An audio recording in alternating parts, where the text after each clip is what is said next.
Hey, welcome back to No Hype Beer Reviews. Unless it's your first time, then welcome. Please consider subscribing. If you do, hit the notification bell, get all the updates.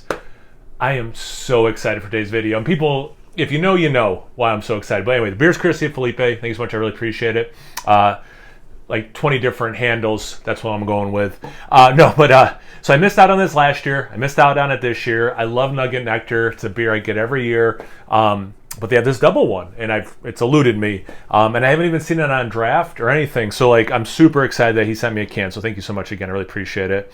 So this is Double Nugget Nectar, Double Imperial Amber Ale, 9.5% ABV. So the regular one is what, 7.5. So quite a bit higher. Getting into that like almost like triple, right? Serving a chalice. I actually didn't even like look at this before I grabbed it. Ale yeast. Made once a year. Simcoe, Azaka, Columbus, Nugget, Munich malt.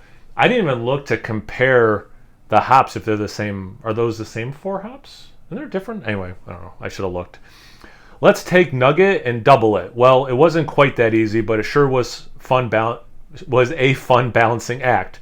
To start, we boosted the Simcoe and the apricot peach ring and bright citrus notes of this complex hop are the star of the show. Azaka enters the picture to add hints of juicy orchard fruit, and Munich malt brings a bready sweetness to strike a balancing note. Columbus joins Nugget hops, grounding this limited release with a layer of dank pine. Okay, maybe I shouldn't have read that until I did the review. Whatever. It's go time.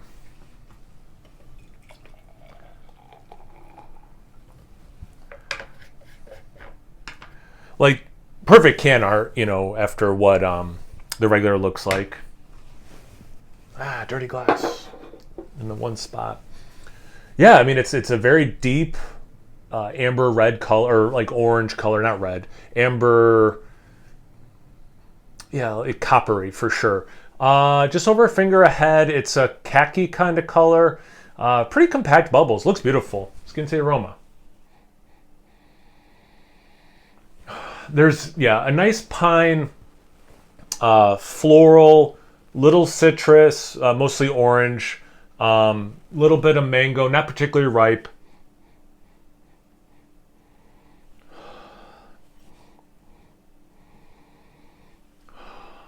There's something else super familiar there. Oh, a little bit of lemon. Yeah, I do get the orange, but there's a little bit of lemon. The orange is now a little bit more like orange marmalade for me. The mango piece is still unripened, but it's becoming a little bit more of a dominating aroma, or part of the aroma.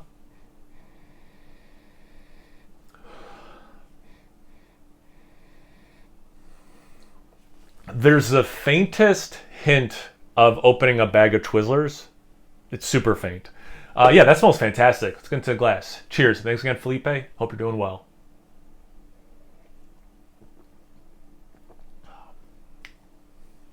That's good. Man. That's really good. It's like that like hop candy or candied hops. You have like this, I want to say saturation. Like, I don't get hop particulates on the palate. Like, actually, like, there are some beers that are so hop saturated that you get that vegetalness because there's literally vegetal matter on your tongue. This isn't that, but the intensity of the hops and that extra sweetness, more malt, higher ABV, it really goes to that hard candy hop flavor thing. Definitely get a nice pine element. It's West Coasty without just drinking exactly like a West Coast IPA that way, or double IPA, triple IPA almost. The mango is interesting. It's almost like you took a relatively unripened mango and then sliced it up and put in a food dehydrator.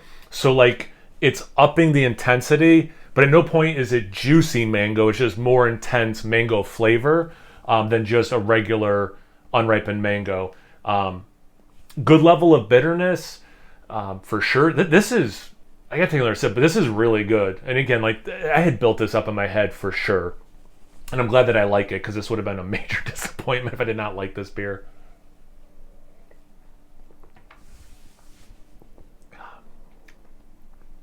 And it definitely has pine without getting, like, it gets really close to where I would use the word resin instead of pine, if that makes sense. Because, resin is more concentrated. Slight dank note also.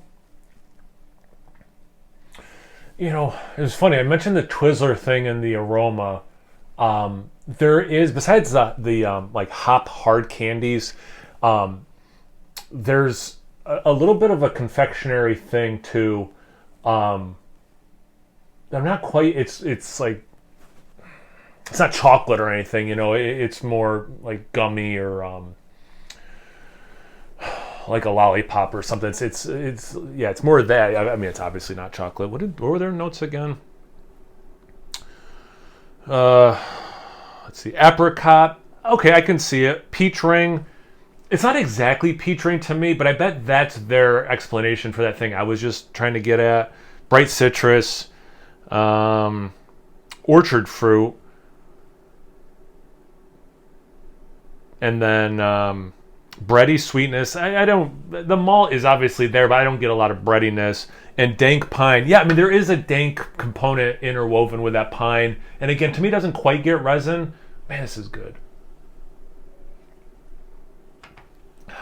Hides at 9.5%. Like, deceivingly well. It's kind of scary. Like, it drinks bigger, don't get me wrong, but like, I've had how many sips at this point? I'm not tasting alcohol. Man, that bitterness, that is a really nice finish. Wow.